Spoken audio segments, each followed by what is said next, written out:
Super prime time સાથે હું છું અક્ષય. રૂપાલા વિવાદ સતત વધી રહ્યો છે અને હવે રાજપૂતો આરપાર કરવાનું નક્કી કરી લીધું છે અને શરૂઆત એટલે જ કરીશું રૂપાલા વર્સિસ ભાજપ. પરંતુ મહત્વનું એ છે કે હવે રાજપૂતો ભાજપની વિરુદ્ધ ખુલીને સામે આવ્યા છે.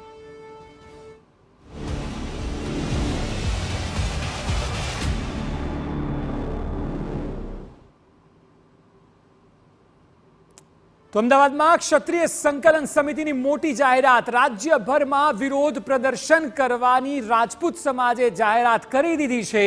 આવતીકાલથી 7 દિવસ સુધી રાજપૂત સમાજની બહેનો કરશે પ્રતિક ઉપવાસ.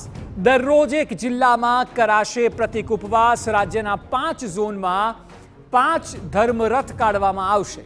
કાળા વાવટા ન ફરકાવવા દેવા મુદ્દે ક્ષત્રિય સમાજ કરશે PIL. દરેક જિલ્લામાં પ્રવક્તાની નિયુક્તિ કરવામાં આવશે. રાજકોટમાં કાલે ક્ષત્રિય સમાજના આગેવાનો પહોંચી જશે. વિરોધ માટે યુવાનોની પણ કમિટી બનવાની છે.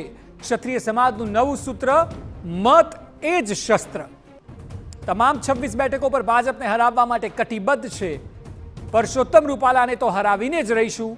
ભાજપને ક્ષત્રિયોની જરૂર ન હોય તો ક્ષત્રિયોને પણ ભાજપની કોઈ જરૂર નથી. આ તમામ મુદ્દાઓ ચર્ચા સંકલન સમિતિની બેઠકમાં થયા. હવે સીધા ફ્રન્ટ ફૂટ પર ભાજપની સામે એક રીતે આર પારની લડાઈ શરૂ થઈ ગઈ છે. પાર્ટ 2 ઓપરેશન ભાજપ એ ચાલુ થશે. તો આજે અમે ઓપરેશન ભાજપ અમે 5 ઝોનમાંથી 5 ધર્મ રથ કાઢવાના છીએ.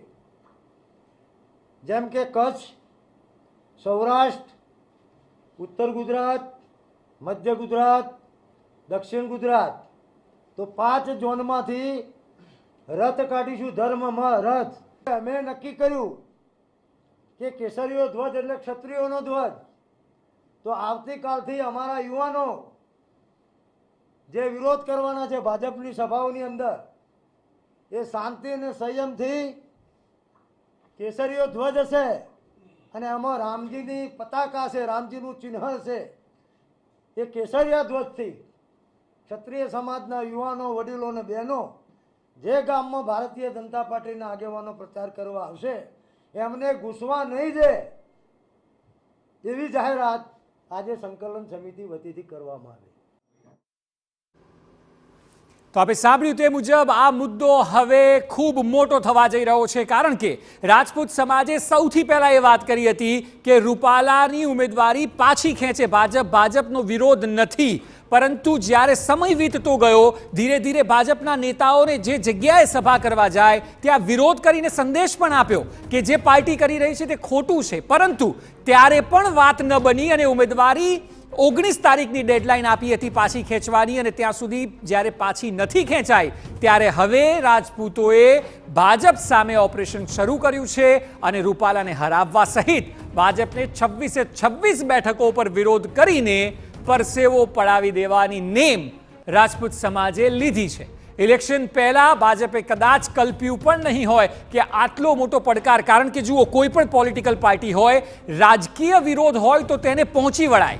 સામાજિક વિરોધને ક્યારેય પહોંચી નથી વળાતું. અને એનું ઉત્તમ ઉદાહરણ 2017ની વિધાનસભામાં પાટીદારો, દલિતો અને ઠાકોરોએ પૂરું પાડ્યું હતું. ત્યારે આ વખતે રાજપૂત સમાજે 26 બેઠકો પર લોકસભામાં બાયો ચડાવી છે.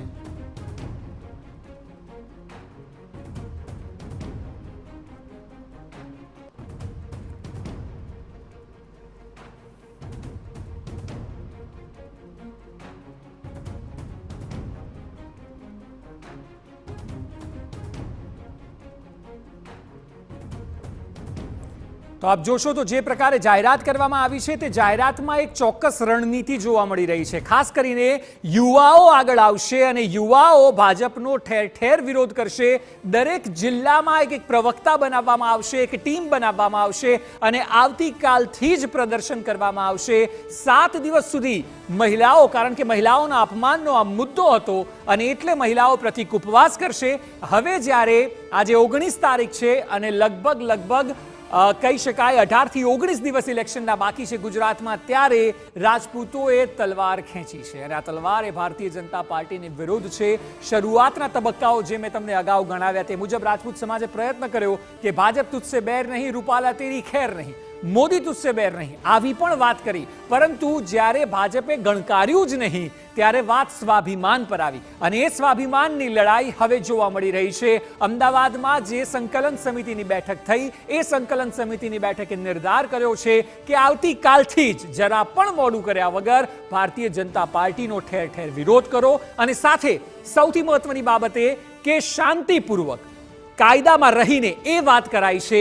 એટલે રાજપૂત સમાજ આખી બાબતને લઈને ગંભીર છે. લોકશાહીની ઢબે જ્યાં જ્યાં ભાજપનો વિરોધ થાય ત્યાં કરવામાં આવશે. એમાં પ્રતિક ઉપવાસ હોય અને કાળા વાવટા ફરકાવવા દેવામાં આવે તે માટેની PIL તેઓ કરવાના છે. વિરોધ પ્રદર્શનના ભાગરૂપે કાળા વાવટા ફરકાવવામાં પણ આવશે. જે પતાકા છે, જે કેસરી ધ્વજ છે તે પણ ફરકાવાશે, જેમાં ભગવાન રામનું ચિહ્ન હશે. એટલે આપ જોશો તો ખૂબ જ સિસ્ટમેટિક રીતે રણનીતિ બનાવવામાં આવી છે કે કઈ રીતે આવનારા 17 થી 18 દિવસ સુધી 26 બેઠકો પર ભારતીય જનતા પાર્ટીને મોટા પડકાર આપી શકાય.